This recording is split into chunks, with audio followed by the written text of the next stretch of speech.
सुविधा ग्रुप आणि ग्रामस्थ गंगारपडे यांच्या वतीनं सभापती केसरी भव्य दिव्य अशी बैलगाडी स्पर्धा येथे पार पडलेली आहे आणि या स्पर्धेचा अंतिम निकाल आहे लहान गटामध्ये लहान गट 7वा क्रमांक संतोष धापू पवार काचले यांची गाडी 1 मिनिट 19 सेकंद 03 पॉईंट आलेले आहे। लहान गट 6वा क्रमांक कालभैरव प्रसन्न करंजाडी मिरगलकोट यांची गाडी 1 मिनिट 12 सेकंद 06 पॉईंट आलेले आहे।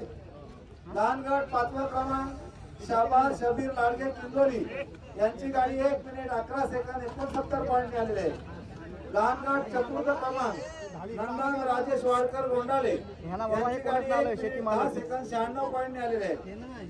लहान गट 3य क्रमांक कुलस्वामिनी प्रसन्न कोकळे यांची गाडी 1 मिनिट 10 सेकंद 16 पॉईंट आलेले आहे। लहान गट 2य क्रमांक समीर पांडुरंगबाई कांदारपाले यांची गाडी 1 मिनिट 8 सेकंद 75 पॉईंट आलेले आणि लहान गटामध्ये सभापती केसरीचा मान प्रथम क्रमांक कालभैरव प्रसन्न कोकरे यांची गाडी 1 मिनिट 8 सेकंद 53 पॉईंट आलेले।